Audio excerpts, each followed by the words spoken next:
Hello and welcome to What's Your Geek, where I talk about what I'm passionate about, what you're passionate about, and what's more obsessive than cataloging over 4,000 pre-painted plastic miniatures in an Excel spreadsheet. Hello everyone! I'm playing in the live stream Fate role-playing game through Gamerati's Twitch channel. It airs Monday nights from 8 p.m. to 11 p.m. Pacific Standard Time. That's www.twitch.tv/Gamerati TV, Gamerati. Anyway, we just did our second episode of our new series in which I played the main character, Reagan of Zika. I was the seventh son of a noble house and decided to pursue dark arts as a road to power since I didn't stand to inherit anything from my family. I eventually tried to assert my dark patron and ended up fleeing the country. I was redeemed in the distant land of Argus, where I was made a dragoon warrior. Now my homeland is beset by demons pouring from a giant rift, and I've returned to set things right. There's two other players in the story. In the first episode, I met one of the others. He's a warrior of light, kind of a warrior of darkness, redeemed. And then the other guy is a blacksmith with a nasty scar. Anyway, it is a lot of fun. If you guys are available, would love to have you come check it out. Let me know what you think. Geekdom, the frontier of imagination. These are the voyages of Robert Dorgan, his 2-year mission to explore 90 different shelves of original DDM miniatures, to seek out lore and tangential information, to obsessively go where geeks live in their passions and obsessions. I have 9 cases with 10 shelves each, a 2-year journey to go into geekdom where no one has gone before. My current count is 4,007 miniatures, 1,330 which are unique. Coming up, it's going to be some heavy hitters with ogres, cyclops, minotaurs, and trolls. Look at that. Yes, indeed. All right. We'll be back in 5, 4, 3, 2, 1. Hey, welcome back to What's Your Geek? So, case 1, shelf 7 is all large-sized creatures, all humanoid creatures, and they're also wielding some kind of a weapon. All right. So they're all large size according to the D&D size categorization. There was a change in the physical dimensions of miniatures starting with the War of the Dragon Queen series, released in July of 2006. I talked more about different size categories way back in my small and weird episode when I was showing off my, way up there, my really small miniatures. Anyway, the original line, a little history for everyone. The original line of D&D miniatures was created and produced in-house at Wizards of the Coast. The first set was called Harbinger and was released in September of 2003. Originally, they didn't sell that well. And in fact, one of my friends who started collecting early said he would go into a store and they just have clearance boxes for sale of Harbinger. Now those boxes of Harbinger, you could get a pretty penny for. Anyway, they went on to become very popular. You can still find them available on eBay, Troll and Toad, Miniature Market, Cool Mini or Not, and many other online retailers, as well as in brick and mortar stores. However, all the original line is currently out of print. The series concluded with the Lords of Madness, the 21st installment, and was released in September of 2010. WizKids now licenses the line from Wizards and makes, in my opinion, an inferior product because the plastic is less flexible and more easily breakable. And I've talked about that before, and I will probably talk about it again because miniatures are my obsession. All right, so let's see. The first miniature we're going to pull out is the Ogre Warhawk. Look at that bad boy. He has got a mouth open, showing off some nasty teeth. Look at that 3-headed heavy flail, wearing a chain shirt for armor, and he's ready to kick your butt. If you're an adventurer, that is. And look at that. Really nice detail on the eyeballs, right? Eyeballs are hard to do. Anyway, I actually have 2 different versions. This is the brutal Ogre Warhawk. Now, he's just wearing hide armor. He's got a single head on his flail. And it may be hard to tell, but he is much larger. You see, originally, the base of these things, well, they're large, and they go on 2x2 square. The base is only 1.5 inches across, right? And the same up and down, right? The This base is actually 2 full inches. And the reason they changed them is I think that for a while people were having problems because they're playing on a map and because these didn't quite take up all 4 squares. You know, people sometimes would have trouble telling where they were. So they just said, let's make it big. You can see, if I compare them now, you can see how this guy is, right? A lot smaller. He fits right inside there.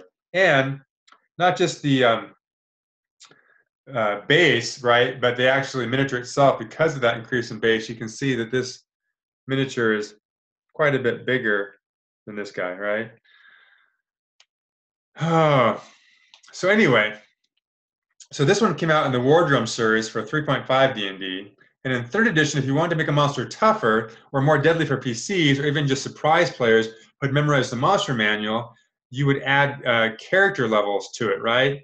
So, for example, this miniature is an ogre with 2 levels in Barbarian and 2 levels in Warhawk. Now, the Warhawk was a prestige class released in the miniatures handbook. And one of the prerequisites was to be large size or bigger. So this wasn't a class geared towards player characters. Now, what's interesting is that in November of 2008, the Demon Web series came out, and they released another version of the Ogre Warhawk, the second one that I showed off. Now, this is now during the 4th edition D&D.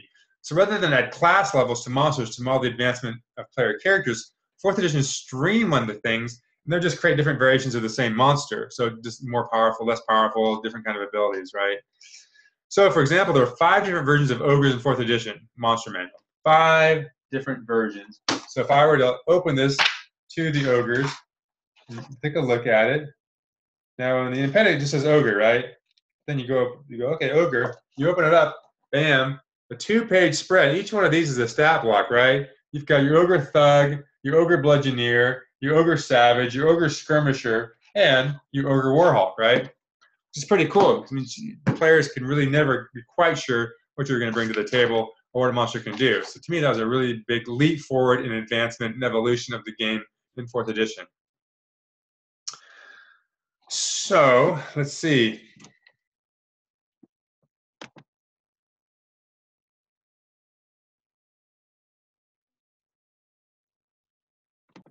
Right. So because they had already called this the Ogre Warhawk, and they came out with this new version of the Ogre Warhawk, they didn't, I guess, want to confuse people. So this one's actually the brutal Ogre Warhawk, and this is just the Ogre Warhawk.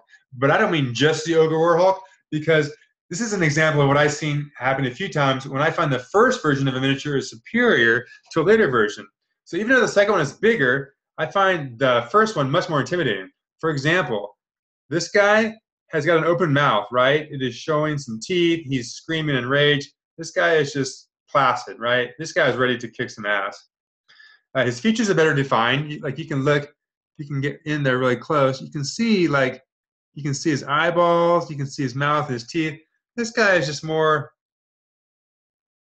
you know, it's like he took some kind of a depressant. Like he's just sort of like, so his features are better defined. Having the pupils of his eyes is a huge thing. I recently started going to a local game store where a guy volunteers to help us teach miniature painting. And he said doing eyes is one of the most challenging things about painting miniatures. It's a fine little detail to get right. Also, the last point I can make about these 2 miniatures, this guy's wearing a chain shirt, right? Kind of see that like back there. This is hide armor, and you can see it doesn't really cover him very much. It looks more primitive. It looks more like he's just a savage, and this guy looks like more like he's trained for battle. And in my mind, it's like, you know, there's between like just some farmer who got a giant pitchfork and is big, and a guy who's like, you know, a commando and is trained. All right, next we are going to come to one of my favorite versions of a classic monster.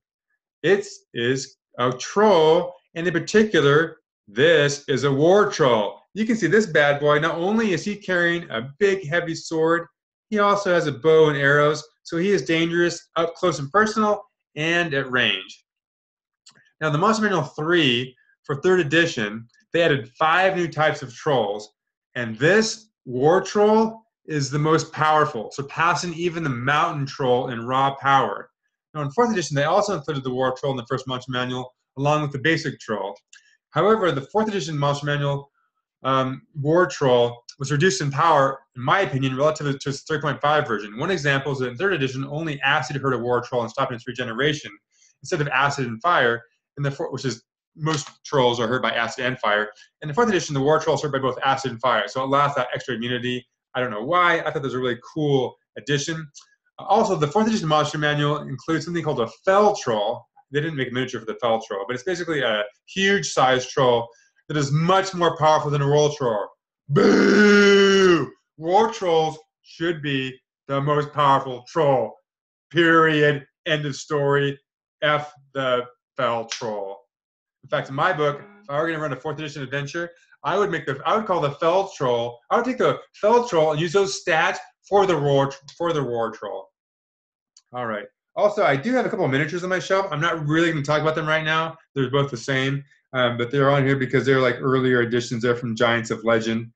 But I've got more miniatures on later shelves, and I'll talk about them more in detail. Now, one thing to note of interest is that miniatures went from large-sized creatures in 3rd edition. This is the 3rd edition miniature, the large size. But they went from large size in 3rd edition to medium size in 4th edition, and also more friendly as a playable character race. Now, there was a large, they actually did keep a large size miniature version in 4th edition in the monster manual, but it was more like the feral savage minotaur, and the medium sized minotaurs were more the civilized, more like human type society minotaurs. Now, even though I played a minotaur towards the end of organized play for 4th edition, my preference would be to keep minotaurs large size and on the monster side of the fence.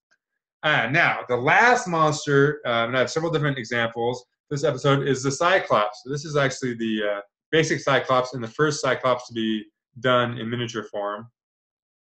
Pretty nice, pretty nice. You can see a cyclops. Notable features: one single eye. His eye isn't really that well done, for being the single feature. Another cyclops. Oh, this is better. I think you can probably see this guy's eye. Yeah, the color. And the first guy is like kind of red with like black people. It's hard to see. That nice bright yellow. Then you can see the pupil there, right? And then, oh yes, I do have another cyclops. Well, it's another dark one. Hard to really make out much. He does have a pupil in there. It's very hard. Oh, and I have a variation. They did this for a few different miniatures. So this is like the first cyclops, but it's just basically a different version. So it's a promo, like a repaint. And oftentimes you would get these if you went to like some kind of event, some kind of a miniature event. They would give you these promos, and because they were promos and not part of the regular series, they often had more value, even though functionally they were the same thing, just different paint. You could actually even take one of these and paint it yourself, but the bottom wouldn't say promo, right? Someone would be like, that's not a promo. So you can see the bottom here tells you the series. That's kind of hard to make that out, but anyway, this one is a promo. Anyway, the bottom tells you all that stuff, and to a collector, that would be very important, as well as having the cards for your miniatures. One of my favorite stories from Greek mythology is the story of how Odysseus, trapped in the Cyclops den, told the Cyclops his name was nobody. So basically, Odysseus and his men, when the Cyclops was asleep, blinded the Cyclops, and it called out and wailed to its brethren, who gathered around the cave, and the Cyclops had trapped Odysseus and his men inside with a large boulder. So they all came outside but couldn't see inside, and they said, "What's going on, my brother? What's happening?" And the Cyclops kept on yelling out, "Nobody's hurting me! Nobody's hurting me! Nobody did this to me," referring to being blinded. And because he was saying nobody's hurting them, they're like, "Oh, okay," and walked away. So I thought that was kind of a pretty clever story, and something that stuck with me probably since grade school when I first heard that story. Anyway, interestingly, the Cyclops was not included in any of the 3rd edition monster manuals, though it did appear in the 3rd edition Deities and Demigods. However, this Cyclops is from the series Desert of Desolation, which was released in October of 2007. This is the last series produced before 4th edition D&D was released. So they just said new monster, and they have stats for it. They have the skirmish stats, but they also provided role-playing stats, which was, except for the Deities and Demigods, this is the first time you're getting those stats. So an interesting way to introduce a monster into your game with the role-playing stats without actually having a book for it. Now, in 4th edition, they kind of turned that on its head, and 7 different variations of Cyclops were introduced in the 4th edition monster manual. 7 different variations, which I think is pretty darn cool. And some of the later monster manuals even added more to it, but I mean, 7 different variations. 2 things. One, you're not going to be at a lack, right, to challenger players. You get the Cyclops guard, like a level 14 minion. Cyclops Impaler, level 16 minion. Minions are basically like really weak, like 1 hit point monsters to be just mowed down, you know. But you can put a lot of them on the battlefield. Then you got Cyclops Warriors, which are artillery, so they're range attackers. You got Cyclops Rambler, they're skirmishers, kind of run around, kind of weave in and out. You've got your hewers or soldiers, they're kind of the front line. You got a battle weaver and a storm shaman. Anyway, so yeah, this shows the impaler, the hewer, and the rambler. The impaler, the hewer, and the rambler. I've got that right. Anyway, so my point is, your players are going to see like a monster with 1 eye and really have no clue. What does this one do, right? Maybe based on its weapons, they might get it. But my point is, much more difficult for those players like to memorize the monster manual to understand what all the monsters do in 4th edition. Now, 5th edition also includes the Cyclops in the monster manual, but much like I have sort of languished on or harshed on 5th edition, is the monsters are pretty boring. Most of them have little of anything interesting. So this Cyclops in the monster manual, right there, 1-eyed guy, he has multi-attack. He can make 2 great clubs attacks, or he can throw a rock, right? His only thing is he has poor depth perception. So if he attacks anything more than 30 feet away, he's going to have a harder time hitting it. So basically 2 swings with his club or throw rocks. Let me turn to the ogre, the 5th edition ogre, and see what kind of stuff he has. Here it is, 5th edition ogre, and he can make a great club attack or throw a javelin. So yeah, basically a melee attack or throwing a javelin. And then if I really want to press my point home, I will look up giants. Let's see what giants can do in this edition.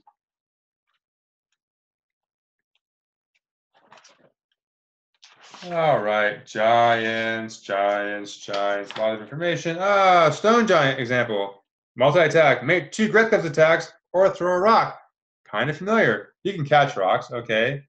Let's see, the hill giant. Multi-attack, make 2 great clubs attacks or throw a rock. Literally, the hill giant and the Cyclops are almost the same freaking monster. Like, give me a break.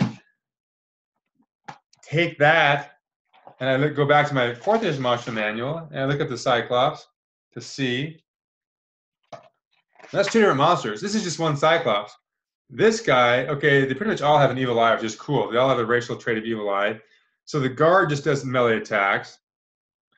The warrior is like a higher level version, right? So that's kind of cool to have. Then the impaler does a spear attack, but he also can throw his spear, and he can also make a ranged volley, and of course the evil eye. The rambler is a skirmisher, also a great sword, the evil eye, but it can also do a movement. It can get extra movement when it hits the target of its evil eye power. It can take an extra move action, right? So suddenly it's moving around more. The hewer has different things for his evil eye, so he can not just do the 1 evil eye, but he can do different things with it. In fact, many of the evil eyes, I think, have different effects, right? So anyway, and then the shaman can do like this, cast a spell. He can fly. He can do some lightning attack. Anyway, point taken. 4th edition, superior edition to 5th. Anyway, since no one guessed the name of last week's miniature, I am going to reveal it right now. This is, no surprise, the first part of his name is Gray, right? Gray Render. And we've been speaking about eyes, right? We're talking about the Cyclops and their 1 eyes.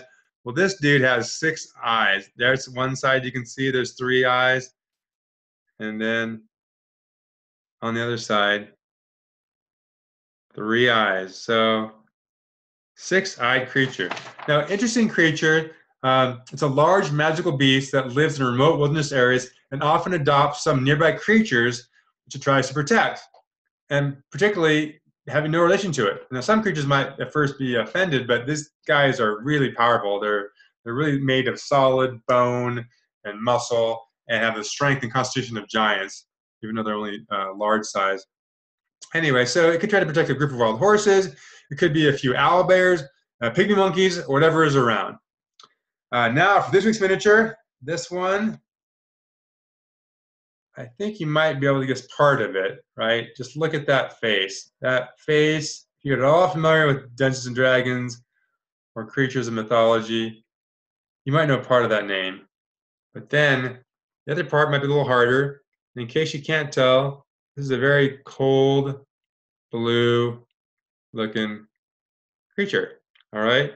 So guess the name of the miniature, and I'll send you a miniature from my gigantic box of miniatures. It'll be random, completely random, so you get the chance of getting a rare to a common miniature. So leave your guess in the comments field along with any other feedback. The first correct guess wins the miniature. Remember, though, we only have 2 weeks before I reveal the name of this week's miniature, so get on it. All right, folks. Thank you for watching another episode of What's Your Geek.